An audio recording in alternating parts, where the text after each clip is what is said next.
ಎಲ್ಲರಿಗೂ ನವರಾತ್ರಿ ಹಬ್ಬದ ಶುಭಾಶಯಗಳು. ಕಾತ್ಯಾಯಿನಿ ರೂಪ. ಸೊ ಇಲ್ಲಿ ದುರ್ಗೆಯ ಒಂದು ರೌದ್ರ ರೂಪವನ್ನು ನೋಡ್ತೀವಿ, ಸಿಂಹ ವಾಹಿನಿಯಾಗಿ ಬರುವಂಥದ್ದು.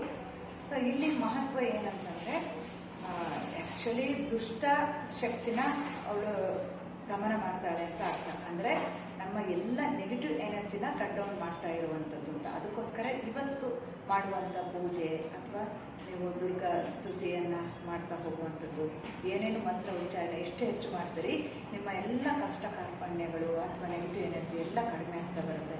ಆ ದೇವಿ ನಮಗೆ ನೆಮ್ಮದಿ ಶಾಂತಿನ ಕೊಟ್ಟು ಕಾಪಾಡ್ತಾಳೆ ಅನ್ನೋ ಒಂದು ಅರ್ಥ ಬರುತ್ತೆ. ಯಾ ದೇವಿ ಸರ್ವಭೂತೇಶು ಮಾ ಕಾತ್ಯಾಯಿನಿ ರೂಪೇಣ ಸಂಸ್ಥಿತ ನಮಸ್ತಸ್ಯೆ ನಮಸ್ತಸ್ಯೆ ನಮಸ್ತಸ್ಯೆ ನಮೋ ನಮಃ ಅಂತ ಹೇಳ್ತಾರೆ.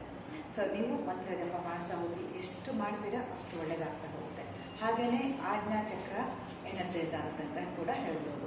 ಯಾಕಂದರೆ ಆಜ್ಞಾಚಕ್ರ ಹಣೆಯ ಮಧ್ಯಭಾಗ, ಅದನ್ನು ನೀವು ಕಾನ್ಸಂಟ್ರೇಟ್ ಮಾಡಿ ಜಪಾನ ಮಾಡ್ತಾ ಹೋಗೋದ್ರಿಂದ ನಮಗೊಂದು ಇಂಟ್ಯೂಷನ್ ಡೆವಲಪ್ ಆಗುತ್ತೆ. ಅಂದರೆ ಈಗ ಶತ್ರು ವಿನಾಶ ಅನ್ನೋ ಒಂದು ಕಾನ್ಸೆಪ್ಟ್ ಅಲ್ವಾ. ಸೊ ಹಾಗಾಗಿ ನಮಗೆ ಎಲ್ಲಿ ಹೋಗಬಾರ್ದು, ಏನು ಮಾಡಬಾರ್ದು, ಆ ಇಂಟ್ಯೂಷನ್ ಡೆವಲಪ್ ಆಗಲಿ ಕೂಡ ಇವತ್ತಿನ ದಿನ ಒಂದು ಮಹತ್ವದ ದಿನ ಆಗಿದೆ.